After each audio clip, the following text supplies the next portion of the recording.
Our country is witnessing and backing the worst massacres of civilians using U.S. weapons since the illegal invasion of Iraq. Bombing hospitals, universities, man-made starvation. These horrors could not happen without the prejudices of huge segments of public opinion. 50% of Americans think Islam is incompatible with democracy.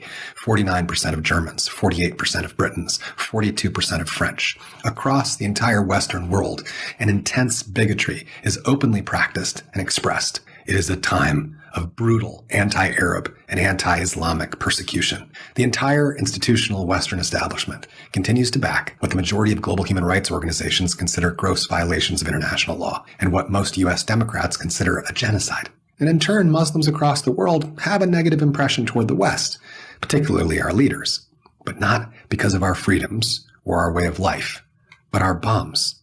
Britain and its imperial protege, the U.S. military, dropped 30,000 bombs on Iraq, killing hundreds of thousands of civilians. Our government has dropped bombs on Yemen, Iran, Libya, Lebanon, Kuwait, Somalia, Bosnia, Saudi Arabia, Afghanistan, the Sudan, Kosovo, Pakistan, and Syria. And that's just since the 1980s. And right now, U.S. bombs continue to rain down on Palestine, killing countless civilians, women, and children. So-called Western governments have for too long been shameless in branding themselves the standard bearers of human rights, civility, the rule of law, religious freedom, and global leadership against the backwards and barbarous peoples of the rest of the world.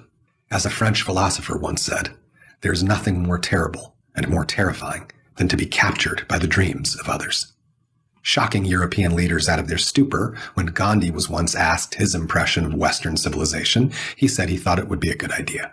While Western countries constantly whip up a frenzy of fear about religious extremism among Muslims infiltrating America's or Europe's value system, polls by Gallup and Pew reveal that most Muslims see no contradiction at all between democratic values and their religious beliefs. In the UK and America, Muslims overwhelmingly vote left, leaning deeply into secular, democratic, and progressive principles. 20% of Muslims in the world are Arab, and not all Arabs are Muslim. Many are Christian, Druze, Baha'i, Jewish, and so forth. Islam is a majority faith in 49 diverse countries. Muslims speak hundreds of languages, and globally and nationally, vast majorities oppose extremism and violence. Now contrast that for a second with the 1 in 3 white evangelicals in the USA who think political violence may be required to save the country. That's markedly higher than any other religious group here in the United States. And while there have been horrific attacks on the U.S. and its allies in modern times, these are not the result of any differences in faith, but the inevitable blowback against the horrific military actions of a brutal empire.